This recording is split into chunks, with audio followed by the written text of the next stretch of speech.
ka-dribblers at mga ka-shooters, kamusta?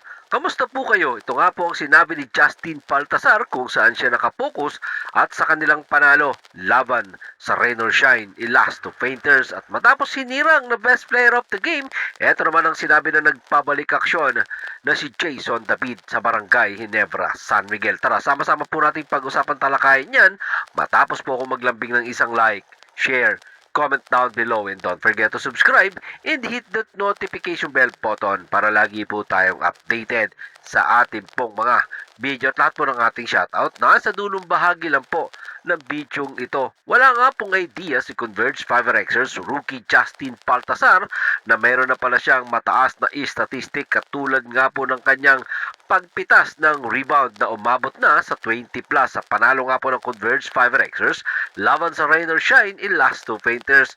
Ang number 1 overall pick ng 2024 PBA rookie draft ay pumitas ng 22 rebound matapos sinamahan niya pa yan ng 13 points, 1 assist, 1 steal at 3 blocks. Sapat yan para tulungan niya ang kanyang kupunan na Converge 5Rxers sa kanilang ikatlong sunod na panalo ngayong nga pong All Filipino Cup sa pamamagitan ng 107-97 laban sa mga bataan ng kapwa niya Kapampangan na si Coach Yeng Kiao sa loob ng Phil Sports Arena dyan sa Pasig City. Narito po mga sinabi ni Justin Baltasar sa ulat ni Justin Baknis naman ng Tiebreaker Time. Yun nga hindi ko in-expect din na naka 22 rebound na ako. Ano lang ako, focus lang talaga ako, one game at a time lang talaga ako Kung sinong makakalaban namin, wala akong ibang iniisip. Kumbaga, mga shooters, sorpresa yon para sa kanya na mayroon na pala siyang 22 rebound sa kanyang statistic laban sa Elasto Painters. Dahil ang kanyang focus talaga ay ang makatulong sa kanyang kupunan, lalong-lalo na sa depensa. Kasi nga, yung Rain or Shine Elasto Painters ni Coach Yeng Kiao, walang inaasahang pigman. Umaasa lang sila sa pilis ng kanilang mga gwardya, ng kanilang mga malalaro. Pero pagdating sa inside, talo talaga sila dyan.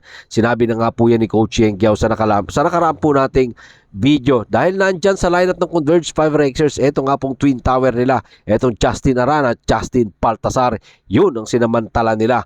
Narito pa po mga sinabi ni Justin Baltasar sa ulat pa din po yan ni Justin Baknis ng Tiebreaker Time. Kasi kita nyo naman sa depensa talaga, kailangan naming ma-stop yung mga gwardya. Kasi yung gwardya nila, yun yung gumagawa Lalo na Santillan, grabe yung pukol niya sa taas.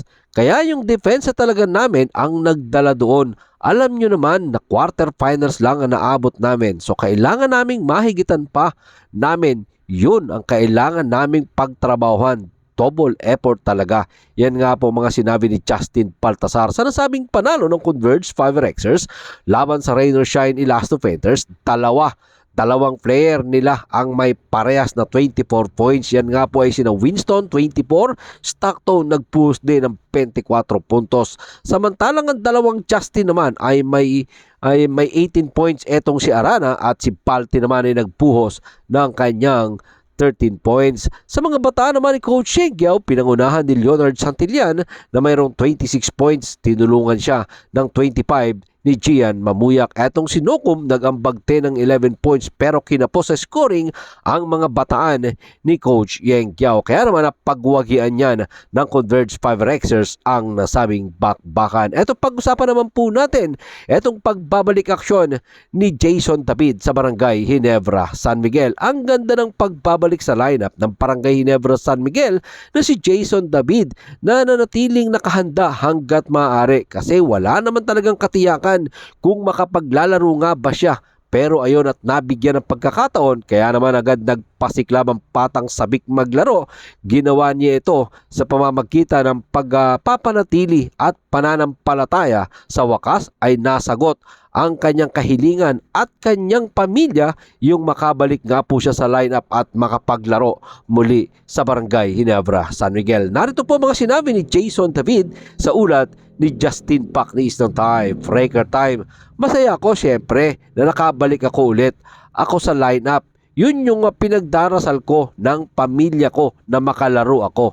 Agad nga po nagpasiklab ang 28 years old Kapampangan native na nakabalik siya sa lineup ng Chin Kings matapos nga pong ilagay si L.A. Tenorio sa unrestricted free agent para paghandaan ang Gilas Pilipinas Under-16 na lalaro sa Siava qualifiers this month po yan, this month ng May. Sinabi nga po ni Jason David na okay lang naman sa kanya na hindi siya nakapaglaro kasi naintindihan nga daw po niya na loaded talaga ang kupunan sa guard rotation.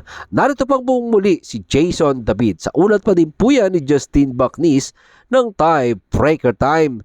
Naintindihan ko naman kasi sobrang stock nga ng lineup namin. Sobrang loaded from Kuya LA to Nards, Pinto hanggang ilalim. Sobrang stock namin. May Paul Garcia pa kami. Sobrang blessed ko lang talaga na nakabalik ako sa lineup. Para sa akin mga shooters, no, magandang indication yon yung pagkakabalik ni Jason David dito sa kupunan ng Barangay Ginebra San Miguel kasi maganda agad ang kanyang pinakitang performance ng isang Jason David kasi lalong lumalim ang bench ng Barangay Ginebra San Miguel. Ibig sabihin, mas lalong nakakatakot kalaban ng Chin Kings kung magtutuloy-tuloy ang ganitong performance nila. Aba, madaming pahihirapan itong kanilang kupunan dito sa All Filipino Cup. Maraming salamat po sa inyong patuloy na panunood sa akin po mga video. Maraming salamat po.